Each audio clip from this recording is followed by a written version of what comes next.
Olá, hoje vamos falar de segurança no trabalho. Quem trabalha nas alturas, por exemplo, sabe bem que o risco é grande. 40% dos acidentes envolvem quedas.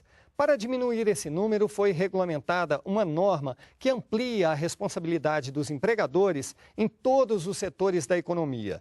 Além de organizar e planejar os ambientes de trabalho, também são oferecidos cursos e treinamento aos trabalhadores para que eles atuem com mais segurança. Esse é o assunto de hoje do NBR Entrevista. O nosso convidado é o diretor do Departamento de Segurança e Saúde no Trabalho, Rinaldo Marinho.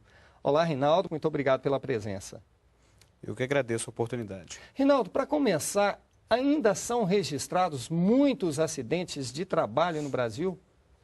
Sim, os números de acidentes de trabalho, que são números oficiais da Previdência Social, eles estão numa tendência de queda. Então, nos últimos 3 anos, a gente já vem aí vendo uma redução do número de acidentes. Mas ainda é um número bastante alto, um pouco mais de 700 mil acidentes de trabalho registrados por ano, incluídos aí os acidentes típicos, aqueles que acontecem dentro da empresa, as doenças relacionadas ao trabalho e também os acidentes de trajeto, aqueles que acontecem com o trabalhador no caminho de casa para o trabalho e no retorno para casa. É um número grande se a gente comparar aí com outros países, se a gente tiver alguma referência?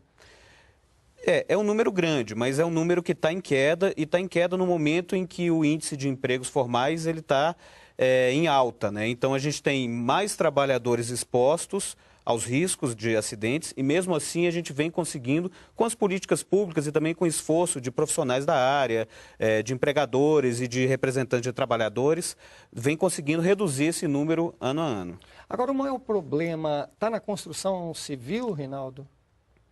A construção civil ela aparece com bastante destaque nas estatísticas, mas tem outros setores também que têm apresentado mais acidentes do que o setor da construção civil. 2 exemplos, o setor de transportes, hoje a profissão que mais sofre acidente de trabalho fatal é de motorista de caminhão. Por quê? Por causa da violência nas estradas, né? Eles sofrem os acidentes não dentro da empresa, mas no trânsito, né? Então, jornadas excessivas, falta de períodos de descanso, os trabalhadores se acidentam na estrada, dirigindo os veículos. Agora, no caso dos trabalhadores, por exemplo, da construção civil, por que acontece tanto acidente? Há um excesso de confiança, eles não usam os equipamentos de segurança que deveriam usar? O setor da construção civil ele tem uma característica bem particular. O meio ambiente de trabalho ele está sendo construído e está sendo modificado diariamente.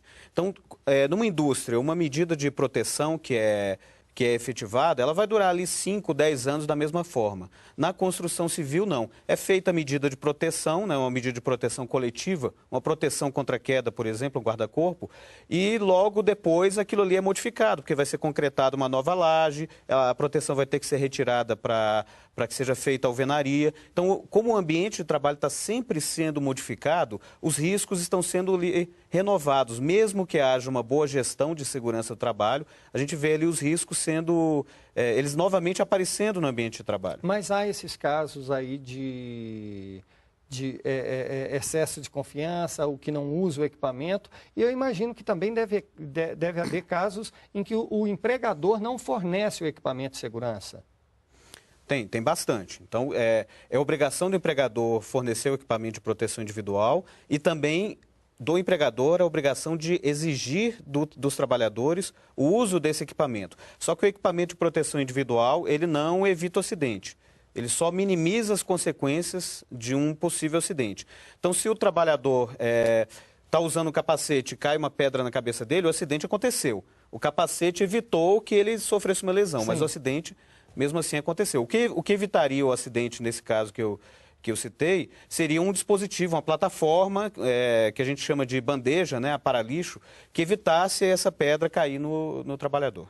Agora, Rinaldo, o que muda com essa norma que acaba de entrar em vigor, a chamada norma 35, né, que regulamenta ações nessa área? O que vai mudar? Tem 2 mudanças muito importantes. A primeira delas é que antes a gente só tinha regulamentação para trabalho em altura para algumas atividades econômicas específicas. A construção civil O setor da indústria naval também tinha regulamentação. Então, agora, com a NR35, essa regulamentação passa a valer para todas as empresas. Então, qualquer empresa que tiver um trabalhador a 2 metros de altura trabalhando, local que haja risco de queda, ela tem que ter essas medidas que estão previstas na NR35. E a segunda mudança é que ela inova, porque ela é uma norma de gestão do trabalho em altura. Então, o empregador ele tem que fazer uma avaliação de risco e tem que planejar como que vai ser a execução desse trabalho em altura. E essa responsabilidade é do empregador.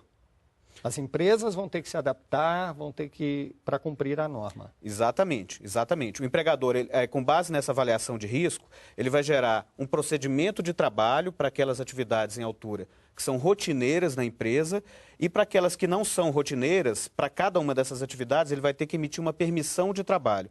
E nesses documentos, ele tem que colocar todas as medidas de proteção que são adequadas para aquela situação de trabalho em altura.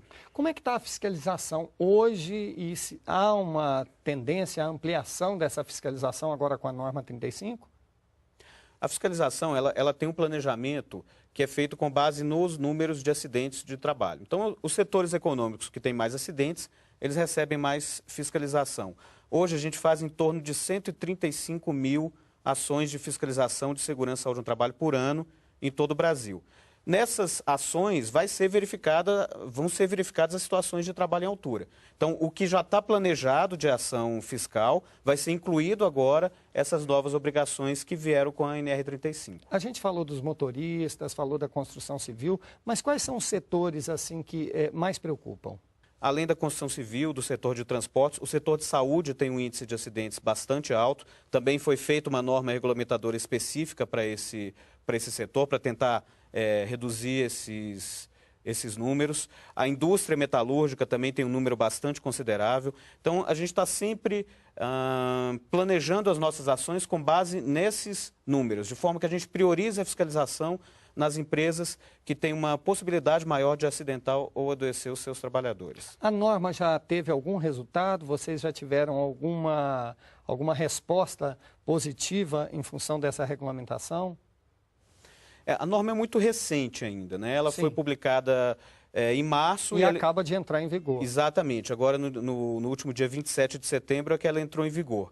E a gente ainda não tem, né, os resultados. A gente espera que aí, a médio prazo a gente possa colher o resultado dessas medidas implementadas, né, que é a prevenção, a redução do número de acidentes. Mas a gente tem uma expectativa muito grande, principalmente porque o processo de construção dessa norma, ele é um processo tripartite. Então, ela foi discutida com os trabalhadores e com os empregadores. E como os empregadores assinaram, né, concordaram com todo o conteúdo da norma, eles, na verdade, se comprometeram com o seu cumprimento. Então, a gente tem uma expectativa de, no médio prazo, a gente causar um impacto bastante considerável no número de acidentes de trabalho. Existe alguma meta?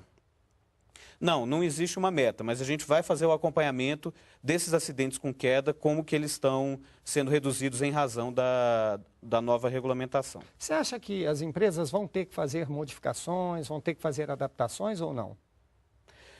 Como a norma trata mais de gestão do trabalho em altura do que propriamente de dispositivos de proteção, né? Os dispositivos eles são consequência, né, dessa gestão, dessa análise de risco.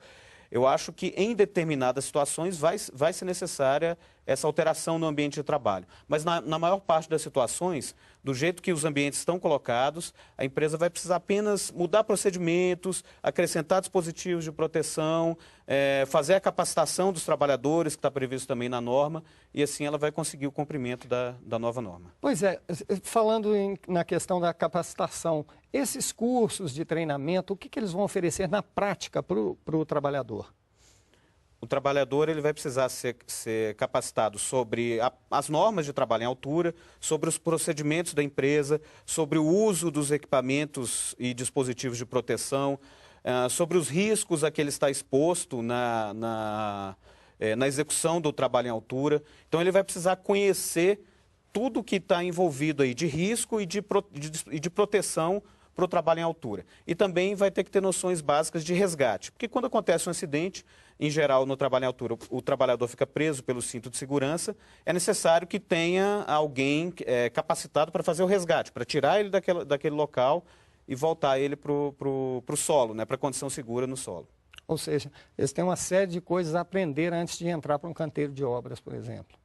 Exatamente. Então, todos os trabalhadores que trabalham em altura vão precisar ser capacitados. Essa parte da norma ainda não entrou em vigor, ela entra só em março do ano que vem, mas eles vão precisar ter todos esses conhecimentos para executar essas atividades. E os empregadores também vão receber orientações? O Ministério do Trabalho e Emprego mantém uma estrutura de plantões fiscais em todas as suas unidades. Então, sempre tem auditores fiscais do trabalho nas superintendências regionais, nas gerências regionais do Trabalho e Emprego, que estão lá aptos para prestar para os empregadores todas as orientações que forem necessárias no cumprimento da norma. Rinaldo, é possível fazer denúncias de empresas que por acaso estejam descumprindo as questões de segurança?